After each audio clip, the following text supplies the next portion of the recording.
some time with Brother Carroll and Susanna, and now get to spend some time with little Gideon, and have a nice time at supper with them, and Tony and Sandra and Hunter. Yeah, last night. Ate some of that Japanese stuff where they slice it and dice it and, singe your eyebrows and everything else along with it. Open up your sinuses with the steam and all that good stuff. It was great. We had a good time. They came over to pick me up at Myrtle Beach last night at the airport. The pastor said, "How was the trip?" I said, "Uneventful." That's the best kind of flights, uneventful. Nothing out of the ordinary. That's my kind of flights. Are you there? Exodus 28. You've had plenty of time. I want to start reading in verse 31, but I want to point out something to you. There's something here that just kind of strikes me funny, okay? Now, my wife tells me all the time, she says, "Now, David, you think things are funny that nobody else thinks is funny." And maybe I do, but this just kind of strikes me. Look in verse 31, 32. Now, what we have here, God is telling Moses and Israel, He's telling them how to make the robe the high priest would wear, that Aaron would wear and his sons. And notice what he says, "And thou shalt make the robe of the ephod all of blue." Then notice verse 32. "And there shall be an hole in the top of it, in the midst thereof." Now think about that. He's telling them how to make the robe the priest is going to wear.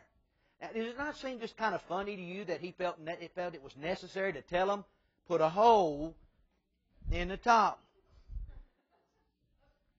I mean, you'd think they'd know that, wouldn't you think? I mean, have you ever noticed how specific God is sometimes? And He had to really be specific with it. But you know what? He has to get that way with us too, doesn't He? If He had to tell them put a hole in it so your head would go through, I guess it'd be hard to minister without that hole in the top of that thing. But I'm sorry, it just strikes me funny. And I do think God's got a sense of humor. We can look around us and not have to look very long and decide that. He says, "You put a hole in the top of it in the midst thereof." Now notice, "It shall have a binding of woven work round about the whole of it, as it were the whole of the habergeon, that it be not rent. And beneath upon the hem," now on the bottom, around the bottom of this robe, he said, "Upon the hem of it thou shalt make pomegranates." That would be dried pomegranates now. "Of blue and of purple and of scarlet round about the hem thereof." Now notice, "And bells of gold between them round about." Then he repeats in verse 34. "A golden bell, a pomegranate. A golden bell and a pomegranate upon the hem of the robe round about." I mean, he treated Israel like children, basically, did he not? You see, that's the old covenant. Under the new covenant, under grace, God treats us like adults. There are some things God shouldn't have to tell us all the time as we study His Word, but He got so specific. And then verse 35, notice what it says, "And it shall be upon Aaron to minister, and his sound," notice, "and his sound shall be heard when he goeth in unto the holy place before the Lord, and when he cometh out, that he die not." About a year and a half ago, maybe 2 years now, I was in a little church in southern Ohio preaching revival, and Sunday morning between Sunday school and the worship service, Mark, one of the deacons, and his wife Debbie, they came up, they had a young lady with them, looked to be about 30 years of age, and they introduced me to this young lady. Her name was Julie, and they'd already told me about her, that Debbie worked with her, and they had been inviting her to church for years to revival, special services, things they had going, and she had never, matter of fact, she had never set foot in an evangelical church in her life until she came to that service that morning. But she finally had given in and said she'd come to that revival service, and so she was there Sunday morning. I remember as they sat over to my left as I preached throughout the message that morning, I noticed her a couple of times, and she seemed to be listening and seemed to be very intent and in what was being said. And so when we started the invitation, as soon as the music started, she didn't wait. She didn't hesitate. She just jumps out in the aisle, just goes running, just kneels and falls there in the altar praying. And here comes Mark and Debbie, and then other people coming around her. They're praying, and other people are coming to the altars. It fills up across the front, and everybody's praying there. Well, they pray with Julie for a little while, and I guess when she finally got finished praying there, Brother Carroll, Mark jumps up, the deacon of the church. He jumps up, he says, "Somebody go ring the bell. Julie just got saved." And somebody went running out into the vestibule, grabbed hold of a rope, and forevermore started ringing that bell. Now, it was obvious. It'd been a long time since they'd rung that bell. There's moss and birds coming out of that thing. But I never seen anybody do that. I never seen a church do that. I never seen them ring the bell when somebody got saved. So that got me thinking. Now, I don't know how God works with you. Maybe when you need to know something or He wants to teach you something, maybe He just zaps you and you get it, all of it. I don't get it that way. I wish I did. Might be a lot easier. But God usually puts me in a process. And in this process, He brings things into my life, people and events and things I read and things I hear about. He brings to teach me and what He wants me to know till He gets me to that place in the process. That's how He teaches me. And so that day, God started me in that process. I got to thinking about ring the bell. Julie just got saved. And as I thought about it, I began to realize, and I began to read more, I began to realize what an important role bells have had in history. And even in our society, in the United States, our American history and church history, bells have played such an important role. I mean, think about it for just a moment. Wedding bells, sleigh bells, Christmas time, Christmas bells. And there was a time in this country when most every church had a bell that they would actually ring. And you know what? When they would ring that bell on Sunday morning, what did that mean to the people around? That meant, hey, it's time for church. We're open for business and you're welcome here. As they rang that bell. I even found out that there was a bell ringing etiquette. Did you know that? I mean, if they rang it one time, it meant something. If they rang it twice, it meant something else. 3 times, it meant something. I mean, I didn't even know there was a language to this thing of ringing the bells. But I began to realize that and think about how important bells have been and are in our world today. I mean, if you could go to Philadelphia today, there's a bell there. It's behind glass. You can't even touch it. It's got a crack in it. But millions of people go by to see that bell, the Liberty Bell, because it represents something. It represents the freedom we enjoy in this country we live. Bells have been ringing for years and years, and they ring out different messages. Even church bells, not only would they ring to welcome people into church, they many times would ring that church bell when there was approaching danger, approaching weather that was dangerous, or the enemy was coming into the town. They would ring the church bells to warn them. I understand that sometimes when people would get lost out in the woods, they'd start ringing the church bell, and they'd keep ringing that bell because they figured if they could hear the bell ringing, they could find their way home. Well, that'd be a whole sermon in itself, finding your way home by the church bells. But as I thought about these bells ringing, it just began to amaze me how much there is about bells. Matter of fact, I preached this one night. A gentleman came out. He said, "Yeah, preacher, I know about them bells." Said, "My daddy rang my bell a few times." I said, "He must have known my daddy." Another time, a couple came out, and this guy said to me, he said, "Yeah, I know about those bells, preacher." Said, "I've been married to a ding-a-ling for years." And I said, "I'm slowly backing away, staying out of that." But just think about all the things that have to do with ringing bells. But then, as God always does, I wanted to go to His Word, in the Scripture, because I know when He starts putting these things in my heart and mind, it starts, everything I see and read and hear keeps pointing me that direction. I know there's something in the Bible He wants to teach me.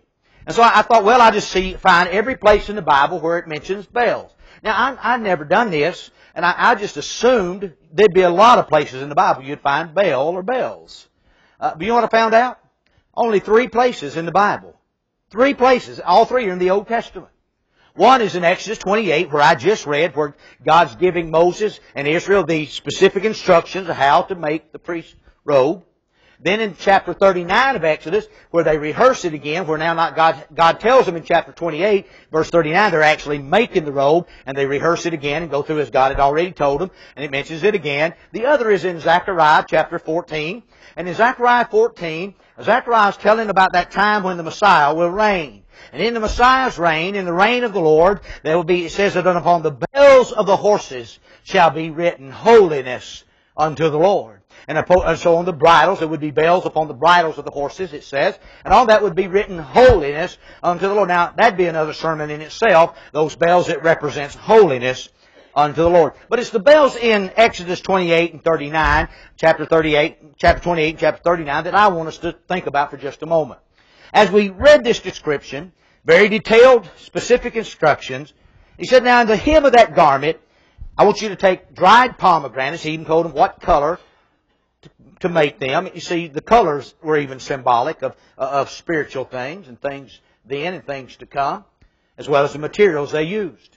But he said, take a dried pomegranate, and he said very specifically, a golden bell, a dried pomegranate, a golden bell, all the way around. So now, you got in the hem of the robe of the high priest, you got all these bells, golden bells, and all these dried pomegranates sewn around into the hem. Now understand, in the Old Testament, when they were still under the sacrificial system, as God had commanded to Moses, one time a year, One time and one time only, the high priest was to go into the Holy of Holies. Now, in that system, in the Old Testament sacrificial system, they had the tent of the tabernacle. They had the courtyard, the fence around about the courtyard where the sacrifice and the washing and cleansing was done. Then they had the tent. It had two rooms. When you entered into the front room of that tent, that was called the holy place. In the holy place were three articles of furniture. There was the golden table of showbread. There was the golden seven-stem candlestick, a lamp. And then there was the golden table, the golden altar of incense. There, and all the priests, not just the high priest, Aaron, but all the priests could minister in the holy place. All of them could minister there at the altar of incense, at the table of showbread, at the seven-stem candlestick there. They all could minister there. But behind that, separating between that front room and the back room, was a veil. And that veil separated between the holy place, where they all could minister, and the Holy of Holies behind the veil. Only the high priest, one time a year, was allowed to enter behind the veil into the Holy of Holies. In the Holy of Holies was the Ark of the Covenant. On top of the Ark of the Covenant, as a lid, was a golden slab of gold called the mercy seat. On top of the golden slab of gold, the mercy seat, were two golden cherubim with their wings pointing toward each other over the top of the mercy seat of the Ark of the Covenant. And between the wings of the cherubim, above the mercy seat, above the Ark of the Covenant, dwelled what in the Old Testament, in the Hebrew, was called the Shekinah. The Shekinah glory of God Himself. That was where God's presence dwelt among His people, Israel. And so there in the Holy of Holies was the presence of God. And now on one time a year, on the Day of Atonement, you see, under the sacrificial system, all those animals they slew, all the blood that was shed, all those sacrifices and offerings that were made, not one of those ever forgave one sin. It just pushed them back a little longer until the supreme sacrifice would come. The sinless, spotless Lamb of God, Jesus Himself. And so that one day on the Day of Atonement every year, in the holy place, the Holy of Holies, the high priest would go and he'd make a sacrifice first for his sin, his own sin. And when he made a sacrifice for his sin, then he'd make a second sacrifice for the sins of all the people. Then he would take the blood of that lamb in a bowl. He'd take a branch of hyssop. He would dip that branch into that bowl of the blood of the lamb, and he would enter into the holy place, and there behind the golden altar of incense, there in front of the veil that separated between the holy place and the Holy of Holies, behind which dwelt the presence of God Himself, He would sprinkle the blood of that lamb on the veil. Then He would part the veil and He would enter in, sprinkling the blood ahead of Him as He entered in. He would sprinkle it on the Ark of the Covenant, on the mercy seat, on the golden cherubim. There, the kind of presence of God. The veil would close behind Him. No one else could enter in there with Him. And all the other priests were standing in the holy place. All the people of Israel, all the congregation would be standing out of the outer court area around the brazen altar and the laver there where they would wash the animals and the priest. They all were standing and waiting. You know what they were waiting for? To see if the sacrifice of the high priest had been accepted by God. To see if their sins had been pushed back one more year. You know what they're listening for? They're listening for those golden bells to ring, so they might hear the sound of it. Did you catch that in the text? That He die not. You see, if that high priest did one thing wrong, God would strike him dead. God's very serious about coming into His presence. Matter of fact, if you study the Old Testament closely, He told them, do not touch the Ark of the Covenant. Now, when God says do not touch, He means do not touch. A hole in the top of it.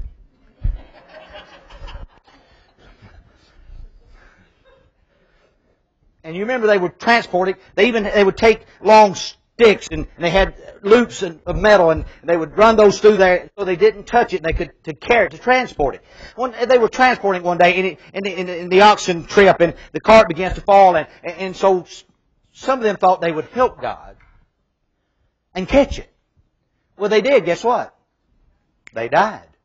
God said, do not, He didn't say if it's falling, it's okay. He said, do not touch it. See, it's a very serious thing to touch God's glory. Can I tell you how we come close to touching God's glory today, every time we take credit for something God did, I think that's very dangerously close to touching His glory. He's serious about coming into His presence. He's serious about His glory. And so when that high priest is behind that closed veil, ministering there, offering that sacrifice of the Lamb's blood, in the Holy of Holies, all the rest of Israel are standing, waiting, and listening. They know as long as the bells are still ringing, there's still hope. There's still hope that the sacrifice has been accepted and their sins have been pushed back one more year. Well, I want us to think about today. It's great to think about all these things that happened in the Old Testament, how God worked with His people Israel then, and we can look now, and now we're under grace, His grace, and we don't have to offer these sacrifices. We're a daily living sacrifice unto Him. When I got saved, I became a daily sacrifice. I sacrificed by living for Him every day of my life. Under grace, we don't have to, because you see, Jesus finally came and made the ultimate sacrifice, the perfect sacrifice, the sinless sacrifice. He, as high priest, He became our high priest. He is our high priest. But guess what? He didn't have to offer a sacrifice for His sins, for He had none. He offered a sacrifice of Himself for our sins, so that we can come boldly to the throne of grace. We can come boldly to God in His presence and prayer to Him. But as we think about today, and I think about ringing those bells. Somebody rang the bell. Julie just got saved. I think about all those churches that have rung those bells for years, Brother Carroll. You know what they were saying to that community every Sunday morning? As those bells would ring, it's like they were calling out, no matter how bad it is out in the world, no matter how bad it is at your house, no matter how bad it is at your work and school, no matter what's going on in your life, we're still open for business here, and there's still hope in Jesus. And it's been ringing out that message. Now, I'm not advocating that churches go back and put up bell towers. Some have gone to these electronic, digital type bells and things. I'm not even advocating. I'm just saying that there was a time when that meant something to the people around. But can I tell you, we don't have to have a bell tower to be ringing out a message of hope from our churches. That message ought to be ringing out loud and clear from every church in these United States. You see, it is important what kind of message we ring out as a church. And as I thought about this, ringing these bells, you know, this affects in so many levels. As I thought about it, it affects our very country itself. And I know our country's in a bad way. I understand it. Probably in the worst, we've seen probably the worst economy most of our lives. I have seen and heard things in America that I never dreamed I would, or imagined I would hear or see in my lifetime. I'm just honest with you. I know it's bad. But can I tell you when our country will be better? That's when our churches get better. You study U.S. history. You study our history. You'll find the times we've been the strongest financially and in every other way. It's when our churches have been the strongest. There have been times of awakening in our churches and revivals. The first Great Awakening, the second Great Awakening. That's been the time that this country's been the strongest, when they were dependent upon the Lord and trusting in Him. We want our country to be better. We need to make our churches better. You know how to make our churches better? Well, the church will be better when the families that make up the church are better and stronger and provide the right kind of leadership and have the right kind of relationship with the mom and the dad, the husband and wife, and the right kind of leadership with the children as they grow up. Our churches will only be better as the families that make up those churches are better. Hold on. You know when our families will be better? When each individual member of the family gets better. You know how my family will get better? It's if I get better. As the husband, the father, now the grandfather. As my wife gets better. As our children get better and closer to the Lord. That's how we make our family better. And families are better, that makes our churches better. When our churches are better, it's going to make our... You see, we need to be ringing out the right kind of message. You see, the thing is, church is ringing out a message to this world today. The sad thing is, sometimes they're ringing out a mixed message. We're ringing out one thing here. The Lord hears us ringing one thing when we're here, but then they see us ringing a whole different message out there. They don't see us practicing what we preach. They don't see us living what we claim when we walk out of these doors. And that gives a mixed signal. That rings a mixed message to this world. So what are they hearing from us? What are they hearing from our church? What are they hearing from our family? What are they hearing from us individually? And I want to bring us now, I guess, to the place that this was the thing God was trying to get me to, okay? I know it affects our country, it affects our churches, it affects our families, but it affects us as individuals. And what God was trying to teach me personally was this. You see, I'm out here all the time. I'm in about 40 to 45 different Crowe Baptist churches every year, and have been now for nearly 17 years. I've been going as hard as I know how to go, preaching some 360 to 370 times a year. I'm in church just about every day. I told Kathy, I said, God must really think I need to go to church. I'm in church all the time. And I'm doing everything that's in me to ring out that message of hope. Listen, there's a world out there that needs to hear that message of hope. And needs to hear, no matter how bad it is where you are, there's still hope in Jesus. And here, there's still help. There's hope for us. Hope for you. I'm doing everything I know to ring out that right kind of message as I travel across this country, this continent. But what was God trying to teach me? I was in a hotel room. I don't even remember where I was preaching. I don't even remember what town I was in. I just remember when it happened. I was in a motel room and I was thinking about these things. Somebody ring that bell. Julie just got saved. And I was thinking about those bells of the high priest's robe ringing. And by the way, in the New Testament, every believer, everyone who's a Christian, the Bible says we are a priesthood of believers. And so every child of God ought to be ringing out the right kind of message of hope and holiness unto the Lord. And with our lips, what we say, with our love, what we love, and with our lives, how we live in front of others. Those we should be ringing out the right kind of message with all those things. As I thought about all that, God started convicting me. I don't mean a little bit. I mean a lot. That, yeah, it's a great and wonderful thing, David, that you're out there, pulpit after pulpit, church after church, city after city, preaching and ringing those bells of hope. But I began to realize as God began to convict me and show me that when I was coming home to my wife, Kathy, sometime I wasn't always ringing out the right message at home. Now let me see if I can explain. Anytime you see me, unless I'm just really not feeling well, or I've already been around an unusual number of aggravating people before you got to me. And can I tell you, we've been blessed more than our share of aggravating people in Free Will Baptist. But most of the time, it's my nature. I'm going to be very nice to you. I'm going to be very kind. I'm going to be very considerate. Most of the time, very seldom would you ever find me any other way than that. I'm going to be patient. I'm going to listen. I'm going to, I can be so sweet I ooze. I'm just telling you, I can. But I began to realize that when I would get home to Kathy, and then when my kids were still home, before they got grown and gone, I began to realize that I wasn't always as patient, gracious, and kind to them as I would be you. I didn't mean to be that way. I didn't try to be that way. It's just the way we are. It's just human nature sometimes. Sometimes the people that we love the most, that are closest to us, sometimes the ones we have the least patience with. And sometimes we get the most aggravated with at times. And we're not always as gracious and kind. Now, don't misunderstand me. I've never been ugly to I've never mistreated my wife. Listen, that woman's got some redneck in her. She'd kill me. I'm just telling you right now. And she told me, she said, I don't believe in divorce, but I ain't getting in trouble with murder. So I just want you to know that.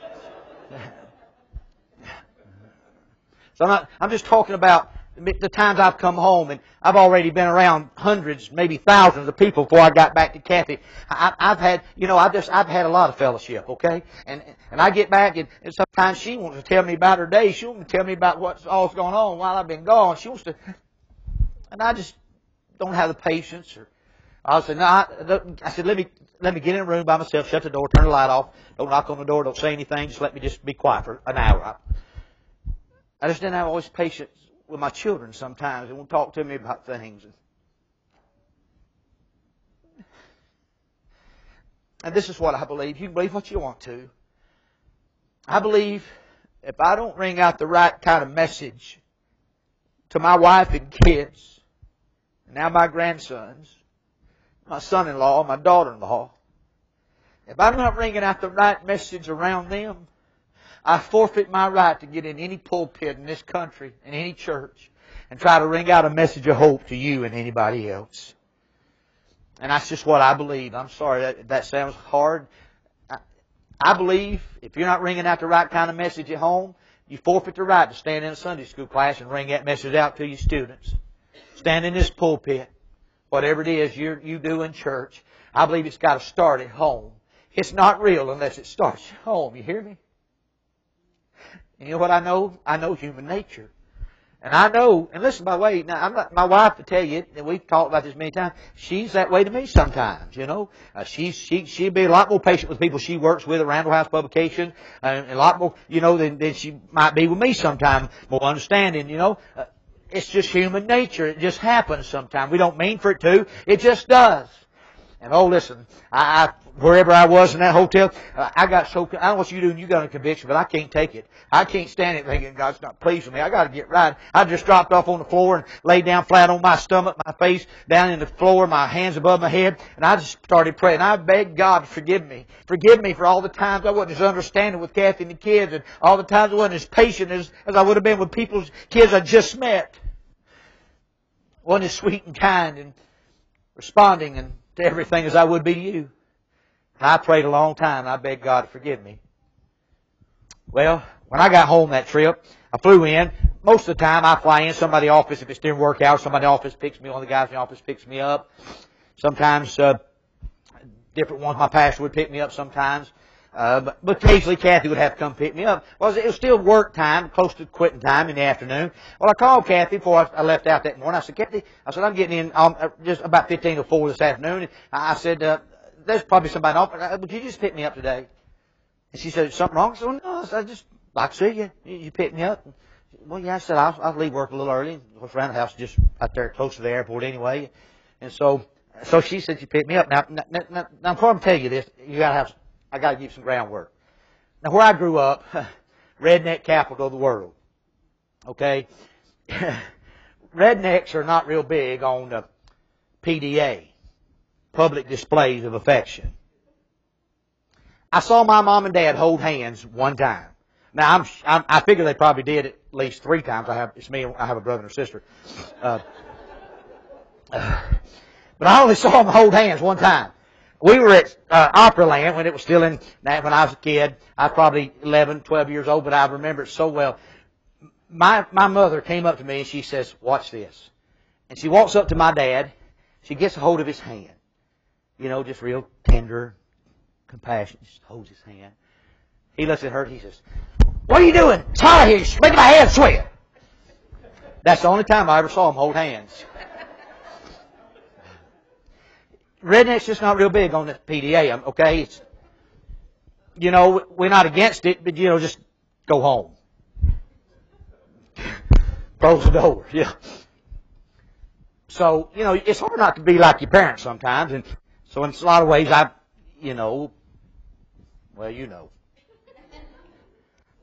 Well, so I get to the airport.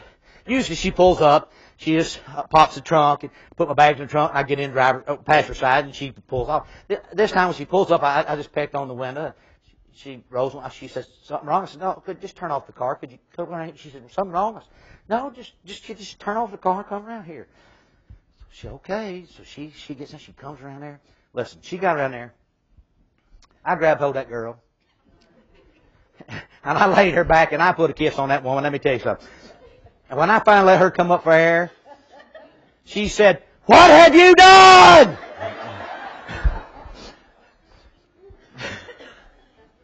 I said, I'll tell you what I've done. I said, I've asked God to forgive me for all the times I've not been as kind and sweet and patient and understanding with you as I would be with anybody else. I just met. I want you to forgive me. If I ever do it again, I want you to let me know. She said, oh, I'll be glad to do that. Like she needed permission. I'm just saying to you, I know how we are. I know how easy it is to be all those things to everybody else, but then come to the ones you love the most. And can I tell you something? We're not going to have revival in our churches until we start seeing revivals in our homes. And see us start treating each other a lot nicer and a lot kinder and a lot more understanding. From parents to children, children to parents, husband to wife. And I promised my wife and I promised my children that are grown and now my 2 grandsons, Aiden and Camden, Papa's always got time for you. I've always got time. And I always will listen. Whether I want to listen or not, I'm going to listen. I'm always going to try to be understanding. And I'm going to try to be patient. Because that's just the way it ought to be. Because if I ring that kind of message at home, it makes it mean a whole lot more when I ring that message to you. And it means something when I say it to you, when I know I'm backing it up at home. Whether you know it or not, that doesn't matter to me. I know. I know. Ringing those bells of hope. You know, I'll never get that out of my head. Somebody ring the bell. Julie just got saved. Would you bow with me for prayer? And musicians come and prepare to play a hymn of invitation. We don't even need to sing. Just be prepared to play something in just a moment. Lord Jesus, I love you. And Lord, you take my feeble efforts to preach this message. God, you use it for your glory and your honor. Lord, thank you. Thank you for helping me to realize that no matter how loud we ring that message from this pulpit, or how many times we go across this country, place to place, and church to church, no matter how much we do it here, it doesn't mean a whole lot if we're not doing it at home. And God, thank you for convicting me of that and changing me. Lord, I'll never be the same. As I try to ring out that right message at home to my dear, precious wife that deserves my kindness and my graciousness and my understanding more than anybody else in this life. To my children, my grandchildren. Lord, I pray. I believe sitting here today are some good people, Lord. The church, they're friendly to us and each other. They're kind and understanding and patient. Lord, maybe they were like I've been. When they went home from here, they're not as understanding and patient and kind when they get home as they are here to all of us. Lord, I wouldn't tell anybody what to do. But Lord, if you're speaking to some of their hearts right now, Lord, maybe they just need to do like I did and get down somewhere and pray. There's a real good place here in this church and this altar to do that. Maybe they just need some husband confess, Lord, I've not been ringing that right message at home to my wife, my kids. Been more understanding with the people I work with, more patient with the people I work with than my own family. Or maybe some dear lady been more understanding with everybody else but her husband. Some young people have not been as kind and gracious to their parents as they ought to have been, and they know it. Lord, you just speak to our hearts. God, I really don't think we'll see much revival till we get these things taken care of at home. That's where patience and kindness and graciousness and understanding should start. That's where it should begin. And from that it should just grow out and blossom as we are around others throughout the week and throughout our lives. Lord, let our lips, our love, our life ring out that message of hope. Yes, to a lost and dying world. Yes, to a world that thinks there is no hope, there is no help. Yes, Lord, to all those places. but first of all, at our home. In Jesus' name. With heads bowed and eyes closed, I want you to stand quietly to your feet.